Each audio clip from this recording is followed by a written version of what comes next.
ولا قوة إلا بالله من الشيطان اللعين الرجيم بسم الله الرحمن الرحيم الحمد لله الذي هدانا لهذا وما كنا لنهتدي لولا أن هدانا الله لقد جاءت رسل ربنا بالحق الصلاة والسلام والتحية والإكرام جد الحسن والحسين مولانا مولا الثقلين وبالقاسم محمد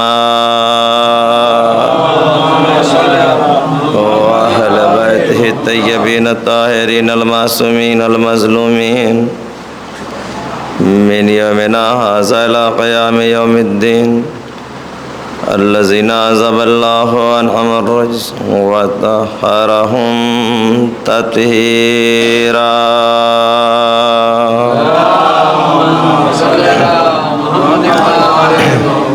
أما بعد فقد قال الله تبارك وتعالى في كتابه المبين وهو أصدق الصادقين وقوله الحق. بسم الله الرحمن الرحيم قل لا أسألكم عليه أجرا إلا المودة في القربى. صلى الله عليه وسلم. حضرات گرامی قدر معزز سامعین ماتم درانہ سکار سید الشہداء، یہ ایام عزا جو ہمارے درمیان سے بہت تیزی سے گزر رہا ہے اور دور دراز سے لوگ ماہ محرم میں اپنے اپنے وطن آ جاتے ہیں. یہ بھی دیکھیے کتنا بڑا ایک مولا حسین نے ہم پر احسان کیا ہے کہ خود تو اپنا گھر چھوڑا لیکن چاہنے والوں کے گھروں کو آباد کر دیا. جو سال بھر تک گھر بند ہوتا ہے لیکن ماہ محرم ایک ایسا مہینہ ہوتا ہے کہ ہر گھروں میں فرش عزا بس جاتی ہے. اور یہ محرم، یہ مجلس، یہ ماتم، یہ جلوس، یہی ہماری اصل کامیابی کی دلیل ہے.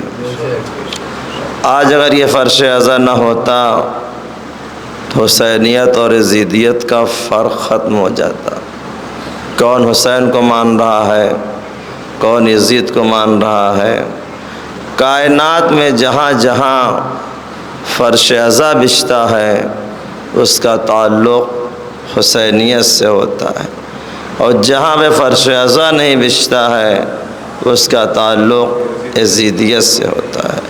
چونکہ جو قربانی حسین نے کربلا میں دی یہ کسی قبیلے کے لیے قربانی نہیں دی، یہ کسی قوم کے لیے قربانی نہیں دی، کسی گروہ کے لیے قربانی نہیں دی، بلکہ یہ حسین کی قربانی دنیا کے ہر انسان سے تعلق رکھتی ہے. چونکہ اگر آج حسین کربلا نہ جاتے تو آج انسانیت باقی نہ ہوتی. تو ظاہر سی بات ہے کہ جہاں جہاں انسانیت کا تعلق ہوگا وہاں وہاں حسینیت کا تعلق ہوگا.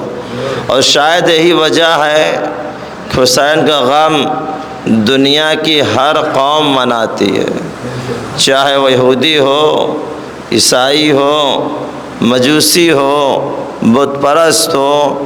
اپنے اپنے انداز میں ہر انسان حسین کے غم میں شریک ہوتا ہے، اور ہر انسان کی خواہش ہوتی ہے کہ حسین کے نام پر ہم کتنا خرچ کر دیں. یہ بھی میں آپ کی خدمت میں عرض کرتا ہوا چلوں کہ یہ بھی ایک توفیقی چیز ہے.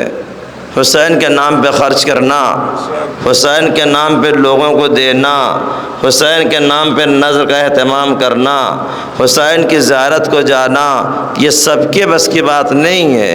یہ بھی ایک توفیقی چیز ہے. جب تک اللہ کی توفیق نہیں ہوگی اس وقت تک اس نیک عمل کو ہم انجام نہیں دے سکتے. یہ توفیق ہے. بہت سے لوگوں کو آپ نے دیکھا ہے ساری سہولت ہوتے ہوئے، مال ہوتے ہوئے، افراد آزاد ہوتے ہوئے تمام آرام کے باوجود بھی انسان اپنے گھروں میں فرش عزا بچھانے سے مجبور ہو چکا ہے۔ اچھا یہ بھی ہے کہ مولا حسین ہر کسی کے پیسے کو اپنے اوپر خرچ کروانا بھی نہیں چاہتے، چونکہ امام کی نظر سب کے اوپر ہے، کون سا پیسہ حلال ہے، کون سا پیسہ حرام ہے۔ حرام پیسہ کبھی حسین کے نام پہ خرچ ہی نہیں ہو سکتا۔ صلوات پڑھ دے محمد والے محمد۔ میں نے آپ کی خدمت میں چھوٹی سی آیت پڑھی جسے آیت مودت کے نام سے یاد کیا جاتا ہے۔ یہ آیت اس وقت نازل ہوئی کہ جب پیغمبر خدمت میں امتی جمع ہوئے، جب پیغمبر اسلام آئے اور آنے کے بعد لوگوں کو علم دیا، ہدایت کی راستہ دکھایا، مجھے کوئی تفصیل نہیں جاننا ہے، اور یہ آیت اگر اس آیت پر ہم عمل نہیں کرتے ہیں تو اس کا مطلب ہے کہ ہماری کوئی بھی محبت پیغمبر اسلام سے نہیں ہے۔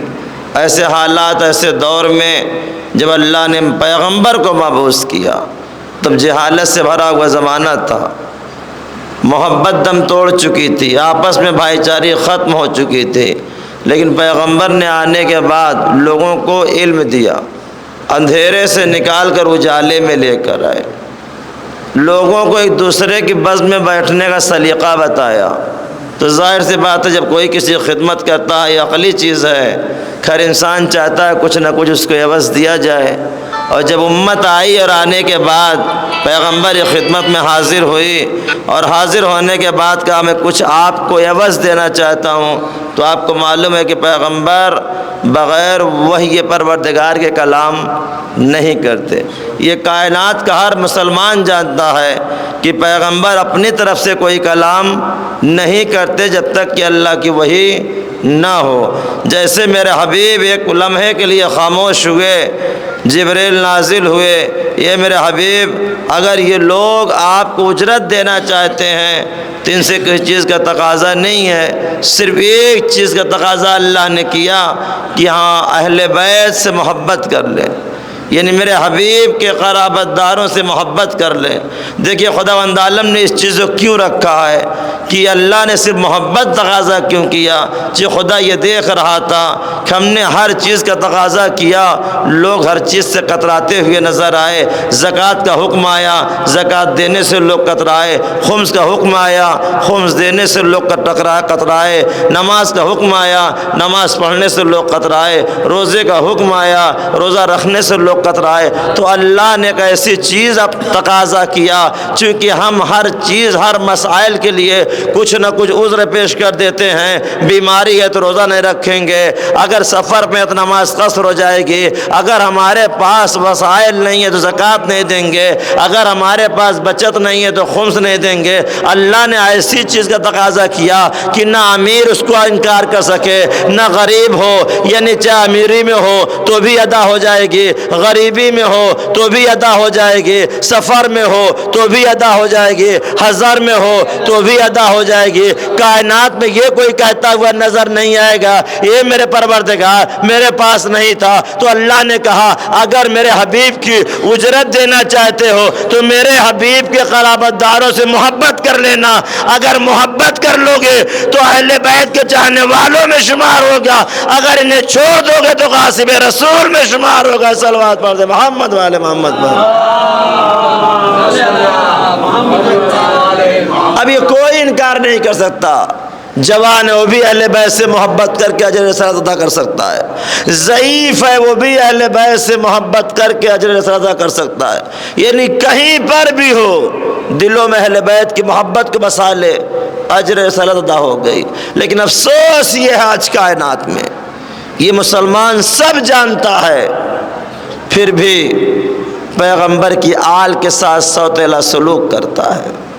افسوس یہ ہے کہ پیغمبر کا لایا ہوا اسلام قبول کر لیا، پیغمبر نے 1.25 لاکھ نبیوں کی تائید کیا اور مسلمانوں نے قبول کر لیا۔ پیغمبر نے قبلے کی طرف رخ موڑا، مسلمانوں نے اپنے رخ کو موڑ دیا۔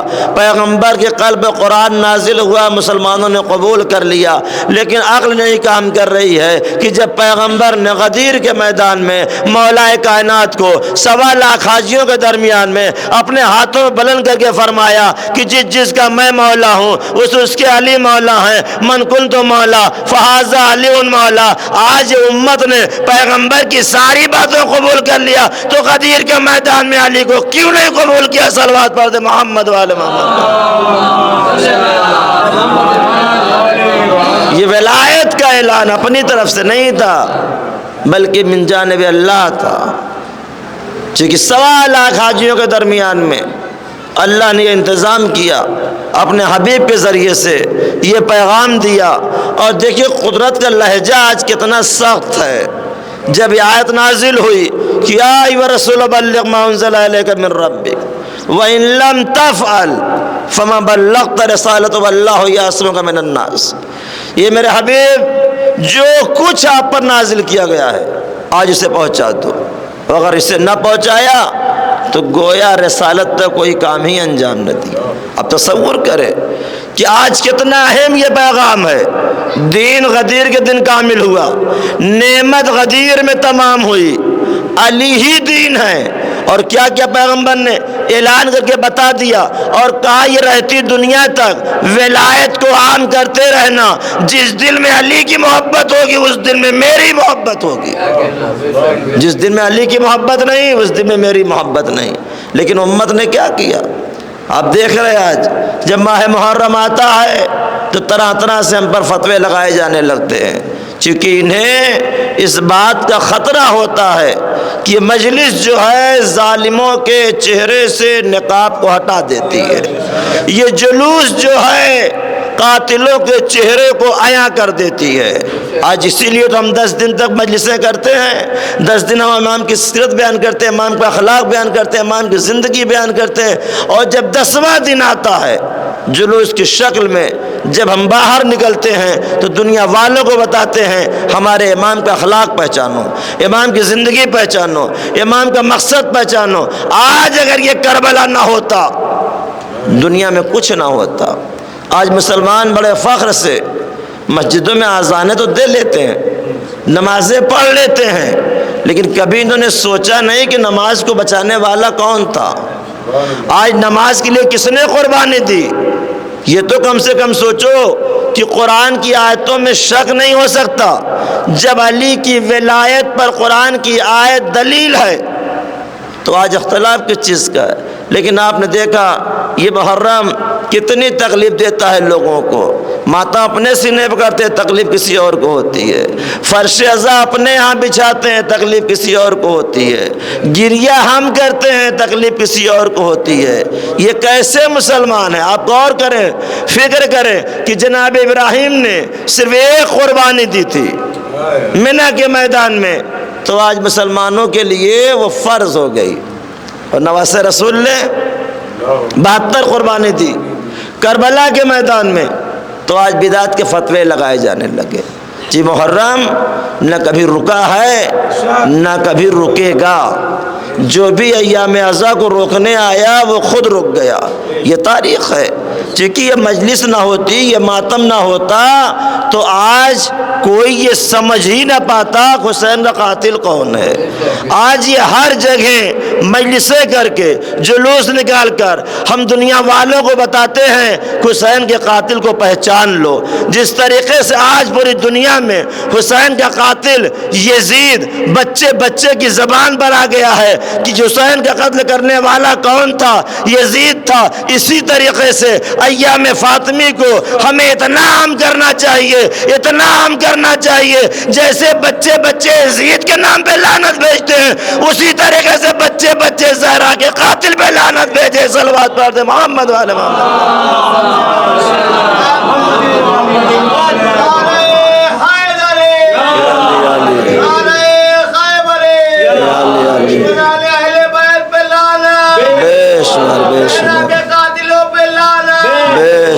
آواز بلند نعرہ صلوات۔ یہ محبت اہل بیت ہے جو دور دراز سے لوگ چلے آتے ہیں، نہ کسی کو گرمی کا احساس ہوتا ہے، نہ تھکاوٹ کا احساس ہوتا ہے، انسان اپنے کاروبار کو روک دیتا ہے، کس لیے؟ کہ حسین کے غم میں شریک ہونے کے لیے۔ یہی تو نجات کا ذریعہ ہے، یہی تو کامیابی کا ہمارے لیے وسیلہ ہے، اور ہر قوم مجبور ہے یا حسین کہنے پر، چونکہ سب کو پتہ ہے کہ بغیر حسین کے نجات ملنے والی نہیں ہے، بغیر علی کے جنت ملنے والی۔ افسوس تو یہ ہے جب امام خلیفہ بغیر علی کے نہ بچ سکے گا تو امت بغیر علی کے کیسے بچ سکتی ہے؟ آپ نے دیکھا تاریخ میں ایک دو جگہ میں 70 جگہ پر یہ چیزیں موجود ہیں کہ اگر علی نہ ہوتے میں ہلاک ہو جاتا، یہ چیزیں ہیں۔ اچھا یہ بھی آپ دیکھیے کہ تاریخ بغیر علی کے کامل بھی نہیں ہوتی۔ اگر تاریخ اسلام کو بغیر علی کے دیکھیں تو تاریخ اسلام ناقص ہے۔ پورے تاریخ اسلام اگر مکمل ہوتی ہے تو علی کے ساتھ۔ آپ ایک ایک میدان کو دیکھتے چلے جائیے، اگر شجاعت کا میدان دیکھنا ہے تو اگر تاریخ اسلام میں سے علی کو نکال دیجئے تو تاریخ میں کوئی بہادر ہمیں نظر نہیں آتا۔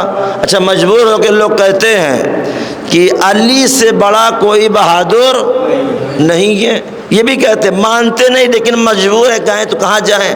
اچھا دوسری چیز دیکھیے، اگر آپ سخاوت کا میدان دیکھیں اور تاریخ اسلام میں سے علی کو نکال دیں تو کوئی سخی ہمیں نہیں نظر آتا، چونکہ ہمیشہ تو لوگوں کا لوٹ کر کھایا ہے۔ یہ یاد رکھیے گا، جو لوٹ کر کھاتا ہے وہ کبھی سخی نہیں بن سکتا۔ سخی وہی بنے گا جو بچپنے سے لوگوں کو کھلاتا رہے گا۔ بات یاد آ کہ میں ابھی خدمت میں کرتا ہوا چلوں، حاتم کا نام آپ نے سنا ہے۔ حاتم تائی جہنم کی آگ سے کیوں بچے گا؟ صرف نے سخاوت کی بیس پہ رہے گا وہ جہنم میں، لیکن جہنم کی آگ اسے نقصان نہیں پہنچائے گی۔ دو ایسی ذات ہے کہ جو جہنم میں رہ کر اسے جہنم کی آگ اسے نقصان نہیں پہنچا سکتی ہے، ایک حاتم طائی اپنے سخاوت کے بیس پر، اور دوسرے نوشیروان عادل ایران کا جو بادشاہ تھا وہ اپنے عدالت کی بیس پر۔ یہ دو شخص ایسے ہیں جو جہنم میں رہیں گے لیکن جہنم کی آگ انہیں نقصان نہیں پہنچائے گی۔ دیکھیے جب حاتم کا طریقہ یہ تھا کہ وہ 40 دروازے کو سائلوں کو دیتا تھا، لیکن کبھی حاتم جو ہے سامنے آتا نہیں تھا۔ دیکھیے عام آدمی کے سخاوت علی کے سخاوت میں کتنا بڑا فرق ہے۔ میں بھی آپ کی خدمت عرض کر رہا ہوں، حاتم کا دوسرا بھائی تھا، جب حاتم مر گیا تو بھائی نے جا کے ماں سے کہا، بیٹے نے، کہ اماں میں حاتم کی جگہ پر آنا چاہتا ہوں۔ تو ماں نے کہا بیٹا تو حاتم نہیں بن سکتا۔ بولا ایسا کیوں؟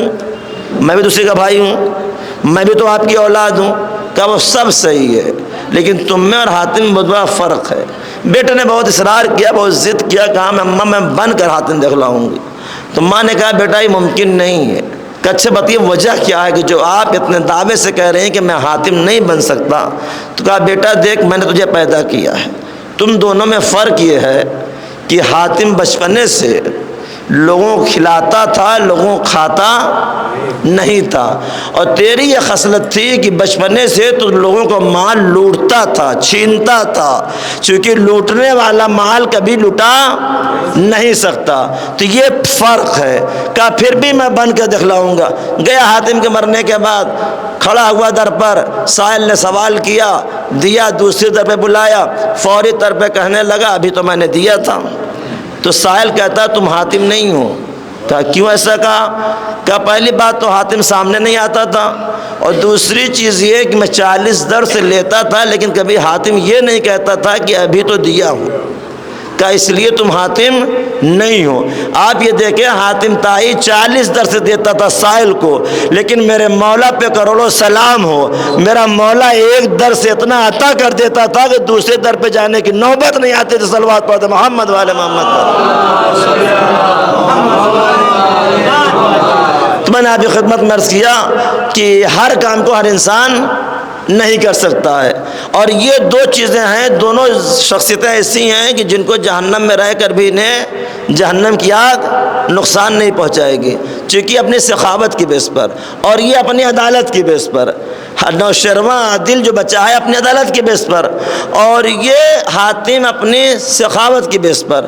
اب اگر کائنات میں تاریخ اسلام میں دیکھیں، علی سے بڑا کوئی سخی نہیں، علی سے بڑا کوئی عالم بھی نہیں۔ آپ نے دیکھا جب وقت پڑا ہے 24-25 سال کے درمیان میں بغیر علی کے مسئلہ حل نہیں ہوا ہے۔ ایک واقعہ بھی خدمت میں عرض کر دوں کہ علی کا علم کا عالم کیا تھا کہ پورا عرب یہ کہنے پر مجبور ہو جاتا تھا کہ سوائے ابو طالب کے لال کے کوئی جواب نہیں دے سکتا۔ ایک مرتبہ چور نے چوری کیا، دربار میں لے جایا گیا اسے، اور یہ کہا گیا اسے سزا جو دی جائے گی قرآن کی روشنی میں۔ سارے مفتی ملا قرآن کھول کے بیٹھے ہوئے ہیں، قرآن میں لکھا ہوا ہے کہ چور ہو یا چورنی ہو اس کے ہاتھ کو کاٹ دیا جائے۔ دربار سجا ہوا ہے، چور حاضر کیا گیا، اب پوچھا جا رہا سزا کیسے دی جائے، تو کوئی کہتا گٹا کاٹ دو، کوئی کہتا ہے کہونے سے کاٹ دو، کوئی کہتا ہے بازو سے کاٹ دو، چونکہ قضاوت کرنا آسان کام اور یہ شرط ہے قرآن کی روشنی میں سزا دینا ہے۔ پورا دربار سجا، قرآن کھلا، 1 دن گزر گیا، 2 دن گزر گیا، تیسرا دن آ گیا، مجرم کو سزا ہی نہیں مل پا رہی ہے۔ یہی نہیں طے ہو پا رہا ہے کہ ہاتھ کاٹا کہاں سے جائے۔ کچھ مفتی ملا کہتے ہیں گٹے سے کاٹو، کچھ کہتے ہیں کیونی سے کاٹو، کچھ کہتے ہیں بازو سے کاٹو۔ آخر 3 دن گزر گیا تو مجبور ہو کے کہا کہ اب اس کا مسئلہ سوائے علی کے اور کوئی حل نہیں کر سکتا۔ کہا اچھا بلا لاؤ۔ دیکھیے بغض دل میں ہے لیکن مجبوری ہے کہ بغیر علی کے آگے بڑھ نہیں سکتے، چونکہ کائنات میں کوئی تھا ہی نہیں، سب تو لٹیرے تھے، سب تو ہمیشہ ظلم کرنے والے تھے۔ حاکم جو ہوتا ہے وہ ظالم نہیں ہوتا۔ آئے مولا کہ کیا بات ہے، دیکھا دربار سجا ہوا تھا، سارے مفتی ملا بیٹھے ہوئے تھے، قرآن پلٹ رہے تھے کہ آخر کیسے فیصلہ سنایا جائے۔ مولا دربار میں داخل ہوئے، ایک مرتبہ مولا کے چہرے مسکراہٹ کو دیکھا، کہا مسئلہ کیا ہے؟ کہا چور نے چوری کیا ہے، اسے قرآن کی روشنی میں سزا دینی ہے۔ مولا نے فرمایا اس کی 4 انگلیوں کاٹ دو۔ جیسے یہ کہا سب حیرت میں پڑ گئے، کہ تمہیں شاید نہیں پتا ہے اعضائے سجدہ جو ہوتا ہے وہ اللہ کے لیے ہوتا ہے، اور جو چیز اللہ کے لیے ہوتا ہے اس پہ کسی غیر اللہ کو حق نہیں ہے۔ صلوات پڑھتے محمد والے محمد۔ جیسے ہی امام نے حکم سنایا سارے مفتی ملا پریشان ہو گئے، کہا کہ قرآن میں کیا ہے کہ اس کے ہاتھ تو کاٹ دیا جائے، یہ 4 انگلی کاٹ دی جائے، یہ اللہ کے لیے ہے، پیشانی اللہ کے لیے ہے، گھٹنا اللہ کے لیے ہے، اور جو اعضائے سجدہ ہے وہ اللہ کے لیے جو معین ہو گیا ہے، اس پر کسی کا اختیار نہیں ہے۔ دربار میں سناٹا چھا گیا۔ یہ تو بہت چھوٹا سا مسئلہ تھا، درست ہے؟ ایسے بہت سے واقعات تاریخ میں رونما ہوئے اور لوگوں کو منہ کی کھانی پڑی، علی نے جواب دیا۔ اچھا یہ بھی دیکھیں ساری کرامت کو جانتے ہوئے بھی، ساری عظمتوں کو جانتے ہوئے بھی قبول نہیں کرتے تھے۔ کیسے آج لوگ ہیں، سب جانتا ہے علی کے فضیلت کو، علی کے کمالات کو، علی کے معجزات کو، پوری دنیا جانتی ہے کہ علی سے بڑا کائنات میں کوئی نہیں، کسی میدان میں، علم کا میدان ہو، سخاوت کا میدان ہو، شجاعت کا میدان ہو، صبر کا میدان ہو، شکر کا میدان ہو، جو مولا کائنات کو اللہ نے عطا کیا کائنات میں کسی کو عطا نہیں کیا۔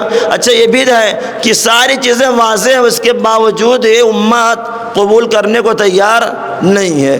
اچھا اگر پوچھیں کسی کی خلافت کے بارے میں کہ قرآن سے کوئی آیت پیش کر دو تو شاید ہے کہ سب کے سب سر جھکا کر چلے جائیں، چونکہ جب کوئی آیت ہوگی تب تو پیش کرو گے۔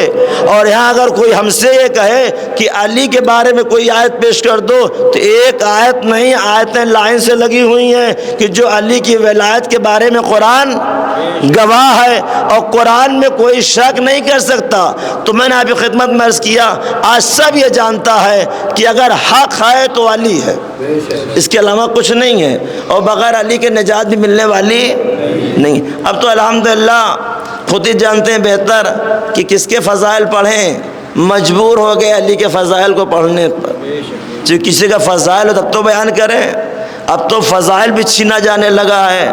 فضائل کسی کو ہوتا ہے، منسوب کسی سے کیا جاتا ہے، لقب کسی کا ہوتا ہے، دیا کسی کو جاتا ہے۔ یہ بھی دیکھ رہے ہیں آپ کو، یہ جو لقب چھین چھین کے دے رہے ہیں، یہ چھینا ہوا لقب کسی پر اچھا نہیں لگتا۔ یہ لباس اتار کے آپ کو پہنا دوں، آپ اس کے وزن و قید دن لے کے چلیں گے تو آپ دیکھیں ایک دو چیزیں نہیں ہیں۔ اگر تاریخ میں جائیں اور تاریخ کو پڑھیں تو ہر جگہ سے کہیں نہ کہیں سے مولا کائنات سے چھین چھین کر بہت لوگوں نے چاہا کہ ہمارا مرتبہ بلند ہو جائے، ہم بھی بلند ہو جائے، ہمارے فضائل پڑھے جانے لگیں، ہمارے فضائل بیان ہونے لگیں، لیکن آپ نے دیکھا سوائے لعنت کے آج تک کچھ ملا نہیں۔ بہت لوگوں نے سوچا بزم پیغمبر میں رہیں گے، بزم علی میں رہیں گے تو ہمارا بھی نام ہو جائے گا، یہاں تک کہ لوگوں نے شادیاں کر دی، شاید اس سے نسل چل جائے تو ہم بھی کہیں گے ہم بھی انہی میں سے ہیں۔ لیکن اللہ کی کیا شان کہ سارے منصوبے کو ناکام کر دیا۔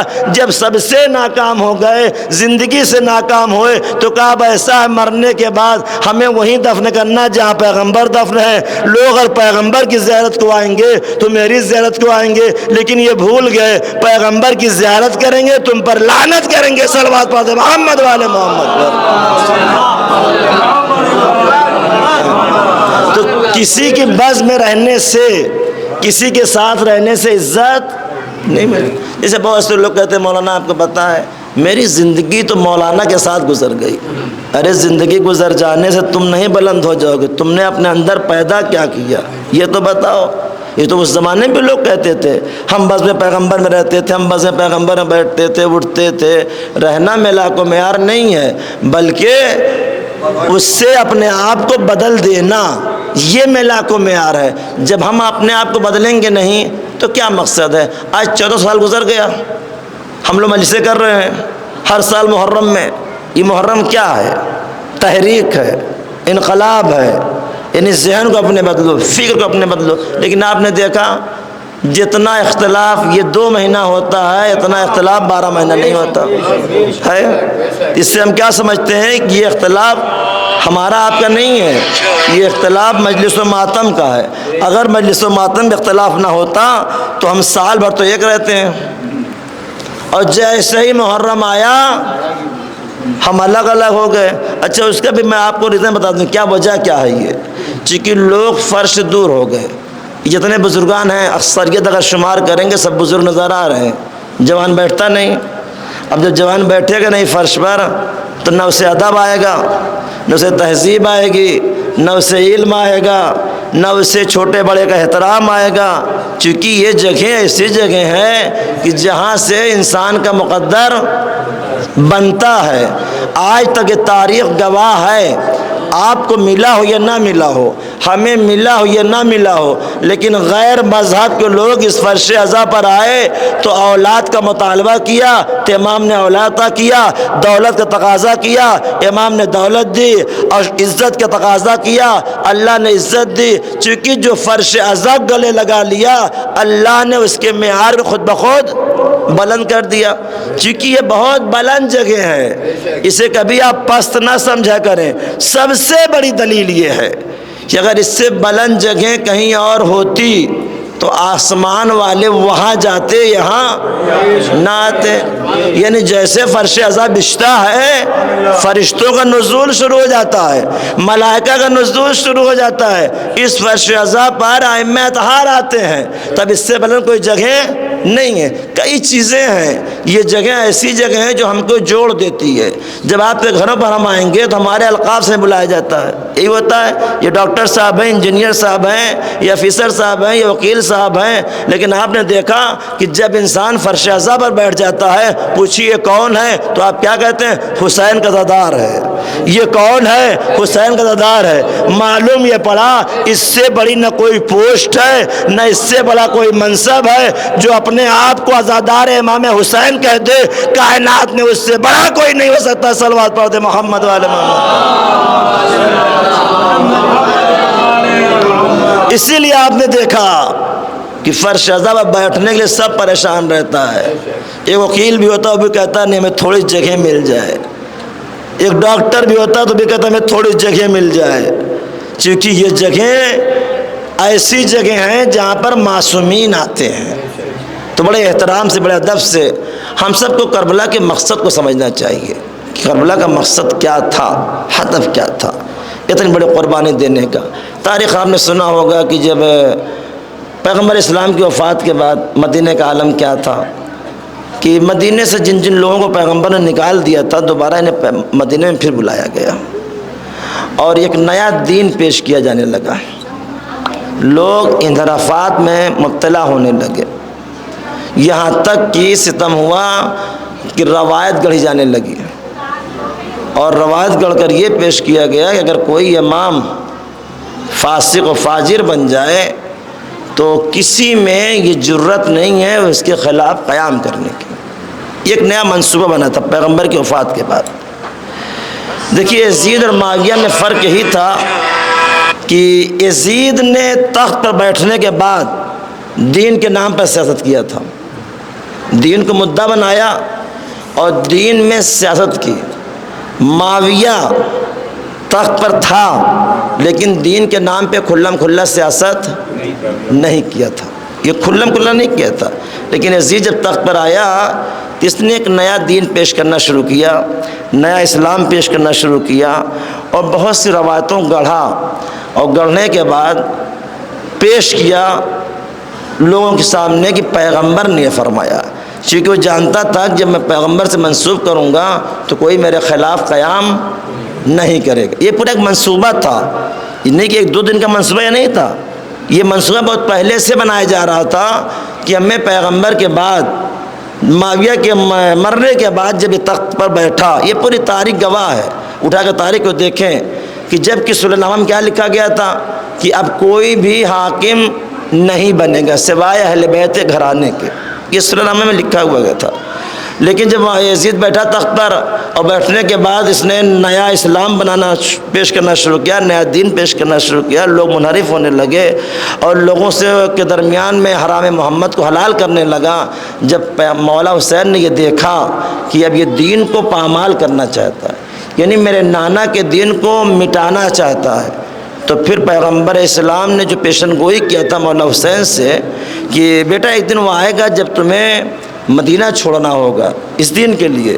یہ کوئی چھوٹی موٹی قربانی نہیں تھی، کوئی چھوٹا موٹا امتحان نہیں تھا، یہ بہت سخت امتحان تھا جو حسین نے کربلا میں دیا ہے۔ اور آپ نے دیکھا کہ جب مولا حسین نے دیکھا کہ بغیر قیام کیے اسلام بچنے والا نہیں، کھلم کھلا شراب خوریاں ہو رہی تھیں، کھلم کھلا ظلم ہو رہا تھا، یعنی زناکاریاں ہو رہی تھیں، اور کیا کہتا تھا میں مسلمانوں خلیفہ ہوں۔ ایک طرف یہ مسلمانوں خلیفہ اپنے آپ کو ثابت کرتا تھا، دوسری طرف دین محمد میں طرح طرح کا اختلاف پیدا کر کے محمد کی شریعت کو بدلنا چاہتا تھا۔ حسین نے قیام کیا، جس وقت حسین مدینہ سے نکلنا چاہ رہے تھے سارے مدینہ کے لوگ آ گئے، اور آنے کے بعد کہا کہ مولا مدینہ سے نہ جائیے، آج اس بات کو ہمارے نوجوان سمجھیں اور سمجھنے کے بعد اس پر عمل کریں۔ تو امام نے کیا فرمایا تھا کہ میرا کوئی مقصد نہیں ہے، صرف نانا کی امت کی اصلاح، امت کی، کسی گروہ کی نہیں، کسی قبیلے کی نہیں۔ امام نے کیا فرمایا؟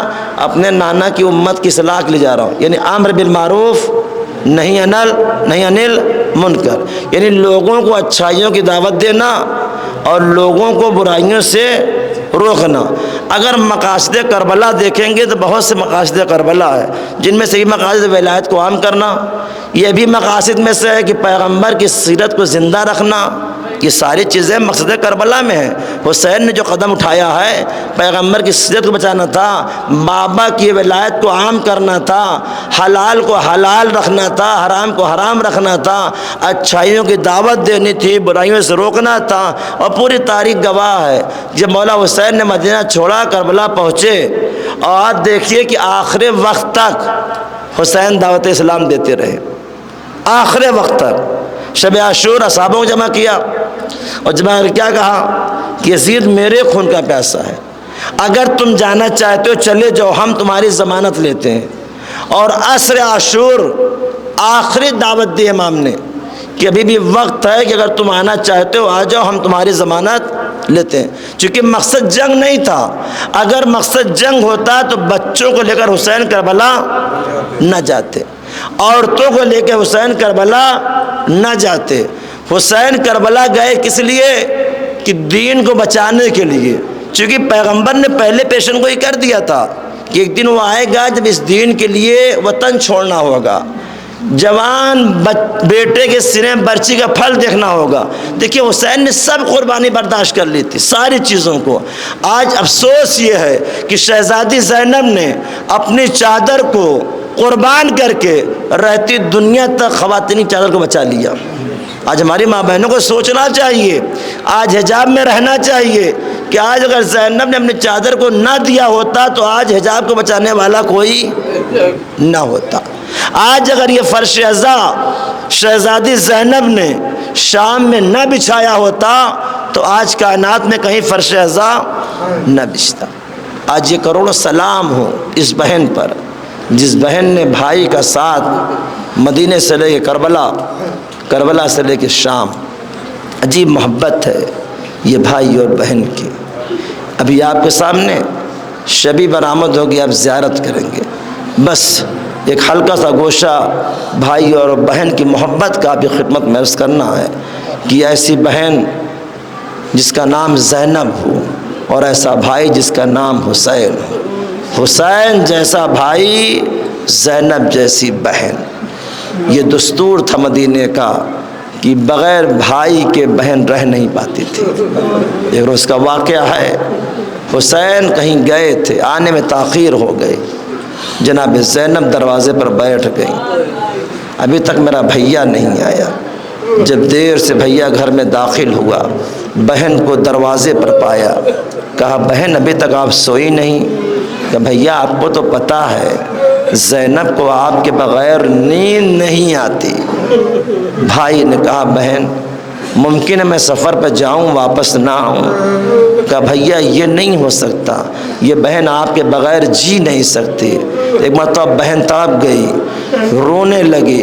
بھیا جیسے پھر امام نے فرمایا بہن ایسا بھی ہو سکتا میں سفر پہ جاؤں واپس نہ آؤں۔ زینب تڑپ کر کہتی بھیا کیا یہ میری زندگی میں ہوگا؟ کہا بہن ممکن ہے۔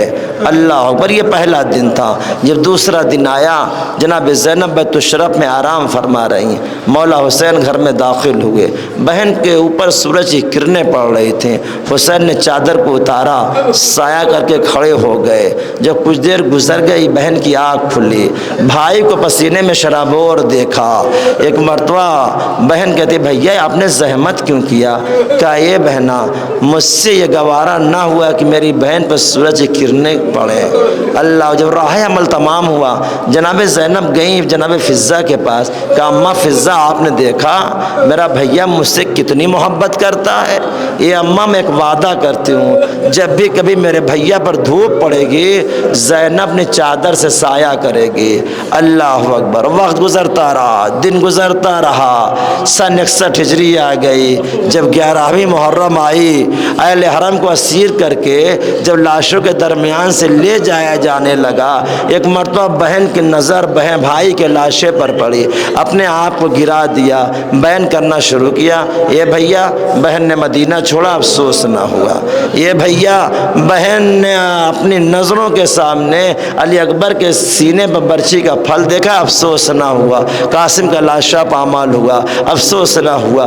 بیان کرتے کرتے ایک فقرہ کہا بھیا میں نے ایک وعدہ کیا تھا لیکن یہ بہن کتنی بدقسمت غنیمت ہے، آج اگر سر پہ چادر ہوتی تو آپ کو کفن ضرور دیتی، لیکن بھیا میں جا تو رہی ہوں کربلا سے، آپ کی مظلومیت کو اتنا بیان کروں گی کہ آپ کو تو کفن نہ دے سکے لیکن آپ کے چاہنے والوں کے لیے کربلا کا کفن تبرک بنا دوں گی۔ خدا آپ کو کسی غم میں نہ رلائے سوائے غم سید الشہداء کے۔ یہ قافلہ چلا، کربلا سے ہوتا ہوا کوفے پہنچا، کوفے جب شام میں پہنچا، اس جگہ حلب ہے، حلب کے قریب پہنچا، قافلہ روک دیا گیا۔ ایک مرتبہ مولا سجاد نے اپنے پیر کو پھیلا دیا، جناب سکینہ نے دیکھا، دور سے قریب آئیں اور آنے کے بعد کہا بھیا سجاد کبھی آپ اس طریقے سے پیر کو پھیلا کے تو نہیں بیٹھتے تھے۔ ہائے رے سجاد کی مظلومیت۔ کہا بہن سکینہ میرے پیروں میں آبلے پڑ چکے ہیں، آبلے میں کانٹے چبھے ہوئے ہیں۔ جیسے اتنا سنا نا عجیب محبت یہ بھائی اور بہن کی۔ آپ نے دیکھا 4 برس کی بچی ہے، آئی بھائی کے قدموں سے کانٹے کو نکالتی جا رہی ہے، روتی جا رہی ہے۔ ایک فقرہ کہوں گا، یہ بی بی سکینہ آج تو آپ بھائی کے پیر سے کانٹے کو نکال رہی ہیں لیکن آپ کے پیروں میں تو کانٹے چبھے ہوئے ہیں، ارے آپ کے کانٹے کو کون نکالے گا؟ خدا آپ کو کسی غم میں نہ رلائے سوائے غم سید الشہداء کے۔ قافلہ بڑھا، جیسے بازار شام میں قافلہ پہنچا نا تو مولا سجاد شام میں جب قافلہ بازار سے گزر رہا تھا، کسی چاہنے والے نے پوچھا مولا آپ پر سب سے زیادہ مصائب کہاں پہنچے؟ امام نے کیا فرمایا؟ الشام الشام الشام۔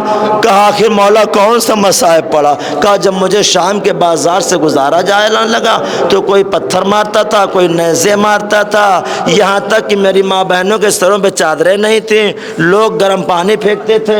اللہ اکبر۔ قافلہ چلا، قافلہ جب باب الساعات پہ پہنچا قافلہ رک گیا۔ ایک مدت جناب زینب فرماتی ہیں اے بیٹا سجاد ہمیں اب کیوں روکا گیا ہے؟ کہا پھوپھی اماں بھی دربار سجایا جا رہا ہے، جب دربار سجایا جا چکا اب یہ قافلہ دربار میں داخل ہوا، آگے آگے سجاد ہیں، ایک ہاتھ کو جناب سکینہ نے پکڑا، دوسری انگلی کو باقر نے پکڑا، پیچھے شہزادی زینب۔ دور سے دیکھا ایک مرتبہ کا ام کلثوم دیو تخت پر کون ہے؟ کہا کون ہے؟ کہا وہ ہند ہے۔ جیسے یہ ہند کا نام سننا تھا، کہا یہ کون ہند ہے؟ کہا جسے ہم نے پردہ سکھلایا تھا؟ کہا ہاں۔ شہزادی زینب کہتی ہاں ام کلثوم یہ وہی ہند ہے جسے ہم نے پردہ کرنا سکھلایا تھا۔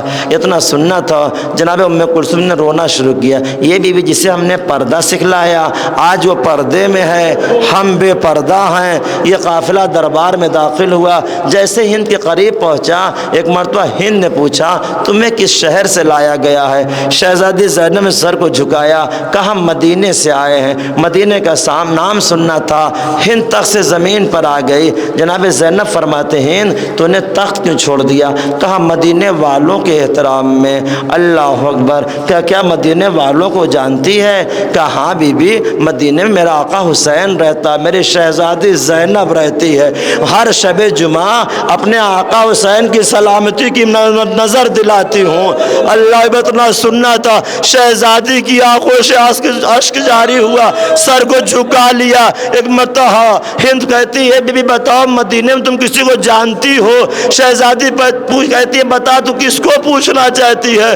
کہا مدینے میرا آقا حسین رہتا ہے۔ ارے نام سننا تھا، شہزادی نے سر کو جھکا لیا، زاروں قطار رونا شروع کیا۔ کہا اور کس کو پوچھنا چاہتی ہے؟ کہا ایک آقا حسین کا بیٹا ہے جس کا نام علی اکبر ہے، ہم شکل پیغمبر ہے۔ شہزادی کہتی ہے اور کس کو پوچھنا چاہتی ہے؟ کہا ایک بھائی ہے جس کا نام عباس ہے، حیا کا پیکر ہے۔ کہا اور کس کو پوچھنا چاہتی ہے؟ کہا ایک بیٹا اور ہے جس کا نام سید سجاد ہے، عبادت کا پیکر ہے۔ جیسے کہا سب کو پوچھ لیا نا، شہزادی کہتی ہند تو نے آقا کو پوچھا، آقا کے بھائیوں کو پوچھا، آقا کے بیٹوں کو پوچھا، یہ ہند کیا آقا کی بہنوں کو نہ پوچھے گی؟ کہا بی بی خبردار میری آقا کی بہنوں کا نام نہ لینا۔ کہا میری شہزادی، کہا یہ شرابی کا دربار۔ آج کہ اللہ خدا آپ کو کسی غم میں نہ رلائے۔ اللہ اکبر۔ شہزادی فرماتے ہیں کیا تو اپنی شہزادی کو دیکھے گی پہچان لے گی؟ کہ اے بی بی ایسا نہ کہو، ہمیں پردہ کرنا سکھلایا ہے، ہماری شہزادی ہے۔ اور ایک مرتبہ شہزادی نے چہرے سے بال کو ہٹایا، یہ ہندو نے نہ پہچانا۔ ارے جیسے ان کی نظر شہزادی پر پڑی، سر سے چادر کو پھینکا، مجمع عام میں آئی، یزید تجھے کیا ہو گیا؟ یہ نواسی رسول۔ اللہ اکبر۔ یزید اپنی جگہ سے اٹھا، چادر کو ہند کے سر پہ رکھا۔ ہند کہتی جسے ہم نے پردہ کرنا سکھلایا، آج وہ بے پردہ، ہمارے پردے کتنا خیال۔ اللہ اکبر۔ خدا آپ کسی غم میں نہ دو فقرہ مجلس تنام۔ جیسے سجاد نے خطبہ دینا شروع کیا، جیسے خطبہ شروع کیا نا، ایک مرتبہ یزید نے کہا اذان دلا دیں تاکہ امام خاموش ہو جائیں۔ مجھے پورا خطبہ نہیں بیان کرنا، بس اشارہ کرتے ہوئے، جیسے امام نے خطبہ دیا، اذان چاروں طرف سے ہونے لگی، امام خاموش ہو گئے۔ جیسے مؤذن نے کہا اللہ اکبر، امام نے فرمایا سب سے بڑا خدا ہے۔ پھر کہا اشہدو ان لا الہ الا اللہ، کہا اللہ کے علاوہ کوئی خدا نہیں۔ جیسے مؤذن نے کہا اشہدو ان محمد رسول اللہ، اب ایک مرتبہ مولا سجاد کہتے یزید یہ بتا، یہ تیرے جد کا نام ہے، یہ میرے جد کا نام ہے؟ اتنا سننا تھا۔ ایک مرتبہ یزید نے حکم دیا جلاد کو سجاد کے سر کو قلم کر لے۔ جیسے سجاد کے قریب جلاد پہنچا، شہزادی زینب نے اپنے سر کو رکھ دیا، کہ یزید خبردار، سجاد کے سر کو قلم کرنے سے پہلے میرے سر کو قلم کرنا ہوگا۔ ارے یہ منظر فضا نے دیکھا، آگے بڑھی، ہاتھوں کو بلند کیا، کہ یزید خبردار، ارے شہزادی کے سر کو قلم کرنے سے پہلے فضا کے سر کو قلم کرنا ہوگا۔ ایک مرتبہ مجمع عام کو مخاطب کیا، یہ حبشی غلام تمہاری غیرت کو کیا ہو گیا؟ میں تمہارے قبیلے کی ہوں، اتنا کہنا تھا۔